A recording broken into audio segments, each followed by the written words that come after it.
আর শাকিবের সাথে I think 6 years পর দেখা হলো। আমরা লাস্ট ছবি করেছিলাম ভাইজান এলোরে। আরো দিনকে দিন সুন্দর দেখতে হয়ে যাচ্ছে, মেয়েদের জন্য সত্যি চাপ। ও ভাই রে ভাই, বাংলাদেশের সুপারস্টার শাকিব খানের দরদ সিনেমার। আসসালামু আলাইকুম প্রিয় দর্শক, আপনাদের মাঝে খুবই একটি গুরুত্বপূর্ণ ভিডিও নিয়ে হাজির হয়েছি চলচ্চিত্র নিয়ে। সকল দর্শককে অন্য থাকবে ভিডিওটি দেখার জন্য। দর্শক তোমার কথা বলো না, ভিডিওটি আপনাদের সামনে তুলে ধরতেছি, দেখুন।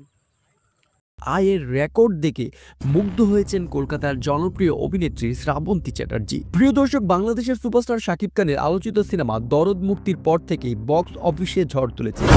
ঈদ উৎসব ছাড়া মুক্তি পেয়েও ছবিটি একের পর এক আয়ের রেকর্ড গড়ছে বক্স অফিসে, যে বিষয়টা অবাক করেছে চলচ্চিত্র বিশ্লেষকদের।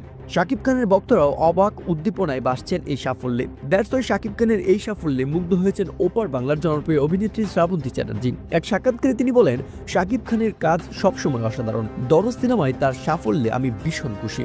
এমন এক কঠিন সময়ে যখন বক্স অফিস সমগ্র কমে যাচ্ছে, শাকিব আবার প্রমাণ করলো কেন তিনি সুপারস্টার। তার মতো একজন অভিনেতার সঙ্গে কাজ করাটা সবসময় দারুণ অভিজ্ঞতা সবার জন্য। শ্রাবন্তী আরো জানায়, শাকিবের নতুন লুক এবং পর্দায় শাকিবের কারিশমা দর্শকদের মুগ্ধ করে সবসময়। দরদ সিনেমার চিত্রনাট্য এবং অ্যাকশন রোমান্স মিশ্রণ শ্রাবন্তীকে মুগ্ধ করেছে বরাবর। উল্লেখ্য যে শাকিব খান এবং শ্রাবন্তী চ্যাটার্জি আগে একাধিক সিনেমায় একসঙ্গে কাজ করেছেন, যা দুই বাংলার দর্শকদের মন জয় করেছে বরাবরই। শ্রাবন্তীর এই প্রশংসা শাকিব ভক্তদের জন্য নিঃসন্দেহে আনন্দের খবর। প্রিয় দর্শক, যদি শাকিব খানকে ভালোবাসেন অবশ্যই চ্যানেলটি সাবস্ক্রাইব করে দিবেন।